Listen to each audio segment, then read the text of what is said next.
사랑하는 행복한 교회 성도 여러분, 이 영상을 보시는 하나님 나라의 귀한 자녀 여러분, 오늘은 2022년 8월 22일 월요일입니다.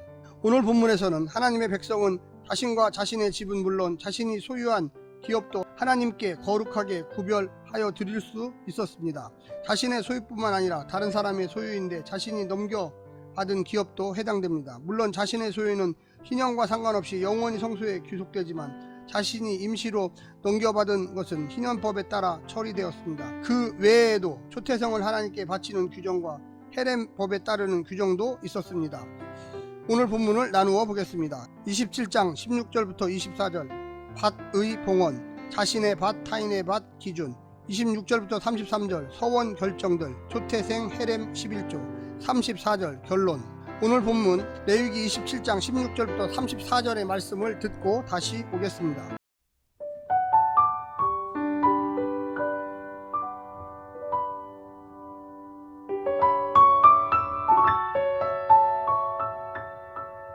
만일 어떤 사람이 자기 기업된 밭 얼마를 성별하여 여호와께 드리려 하면 마지기 수대로 내가 값을 정하되 보리 한 호멜지기에는 은 50세겔로 계산할지며 만일 그가 그 밭을 희년부터 성별하여 드렸으면 그 값을 내가 정한 대로 할 것이요 만일 그 밭을 희년 후에 성별하여 드렸으면 제사장이 다음 희년까지 남은 연수를 따라 그 값을 계산하고 정한 값에서 그 값에 상당하게 감할 것이며 만일 밭을 성별하여 드린 자가 그것을 물으려면 내가 값을 정한 돈에 그 5분의 1을 더할지니 그리하면 그것이 자기 소유가 될 것이요 만일 그가 그 밭을 무르지 아니하려거나 타인에게 팔았으면 다시는 무르지 못하고 희년이 되어서 그 밭이 돌아오게 될 때에 여호와께 바친 성물이 되어 영영이 드린 땅과 같이 제사장의 기업이 될 것이며 만일 사람에게 샀고 자기 기업이 아닌 밭을 여호와께 성별하여 드렸으면 너는 값을 정하고 제사장은 그를 위하여 희년까지 계산하고 그는 내가 값을 정한 돈을 그날에 여호와께 드려 성물로 삼을지며 그가 판 밭은 희년에 그 판 사람 곧 그 땅의 원주인에게로 되돌아갈지니라. 또 내가 정한 모든 값은 성소의 세겔로 하되 20게라를 한 세겔로 할지니라. 오직 가축 중에 처음 난 것은 여호와께 드릴 첫 것이라.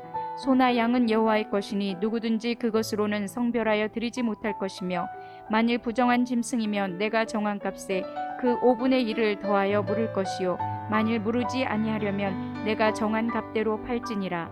어떤 사람이 자기 소유 중에서 오직 여호와께 온전히 바친 모든 것은 사람이든지 가축이든지 기업에 바치든지 팔지도 못하고 무르지도 못하나니 바친 것은 다 여호와께 지극히 거룩함이며 온전히 바쳐진 그 사람은 다시 무르지 못하나니 반드시 죽일지니라. 그리고 그 땅의 10분의 1 곧 그 땅의 곡식이나 나무의 열매는 그 10분의 1은 여호와의 것이니 여호와의 성물이라. 또 만일 어떤 사람이 그의 11조를 물으려면 그것에 5분의 1을 더할 것이요 모든 소나 양의 11조는 목자의 지팡이 아래로 통과하는 것에 10번째의 것마다 여호와의 성물이 되리라. 그 우열을 가리거나 바꾸거나 하지 말라. 바꾸면 둘 다 거룩하리니 무르지 못하리라. 이것은 여호와께서 시내 산에서 이스라엘 자손을 위하여 모세에게 명령하신 계명이니라.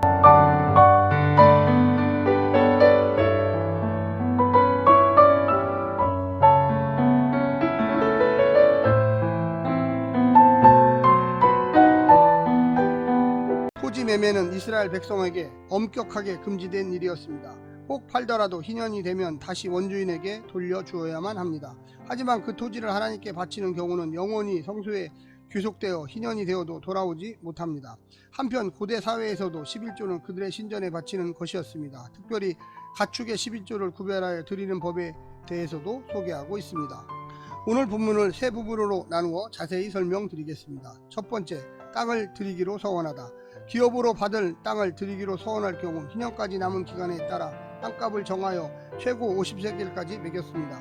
희년 전까지 5분의 1 값을 더하여 물으면 자기 것이 되었으며 서원한 땅을 다른 사람에게 팔았을 경우에는 희년이 되어도 원주인에게 돌아가지 않고 영영 제사장의 기업이 되었습니다. 다른 사람에게서 산 밭을 하나님께 드리기로 서원했다면 희년까지 남은 횟수를 계산하여 땅값을 정하여 성소에 지불했으며 희년 때는 그 그 땅을 원주인에게로 돌려주었습니다. 하나님은 성전에 밭을 주는 것이 아니라 돈으로 지불하게 하셨으며 희년이 되면 돌려주게 하셨습니다. 또 중간에라도 값을 치르면 땅을 물을 수 있게 하셨습니다. 이를 통해 성전이나 제사장이 지나치게 많은 땅을 소유하지 못하게 하였고 또 개별 가정들이 땅을 잃고 생활 기반이 흔들리지 않도록 막으셨습니다. 서원 준수를 중시하면서도 동시에 아무도 종이 되지 않고 자유롭게 되는 희년 정신이 지켜지길 원했습니다. 두 번째, 헤렘의 서원을 하다. 온전히 바치는 것. 헤렘은 돈을 주고 물을 수 없습니다. 사람이 헤렘의 대상이 되면 반드시 죽어야 합니다. 사람을 향한 헤렘은 하나님의 심판도구로 사용하셨습니다. 모든 인류는 죄로 인해 다 하나님께 진멸, 헤렘되어야만 마땅하지만 예수 그리스도께서 우리를 대신하여 십자가에 죽으심으로써 하나님께 온전히 바쳐졌으며 그로 인해 우리가 다시 살아날 수 있었습니다. 예수님의 피가 아니면 우리를 구속할 수 있는 다른 길은 없습니다. 마지막 세 번째, 처음 난 것을 드리다. 정한 것이든 부정한 것이든 처음 난 동물, 초태생은 무조건 하나님의 것이므로 서원 대상이 아닙니다. 주인은 이 동물을 팔아서 성소에 바쳐야 하며 이것을 소유하고 싶다면 5분의 1을 더해서 내야 합니다. 밭에서 나온 모든 소산물의 11조나 소나 양의 11조를 하나님께 드려야만 합니다. 특히 동물의 우열을 가리지 못하도록 막대기 아래를 10번째로 지나가는 동물을 하나님의 것으로 삼게 하셨습니다.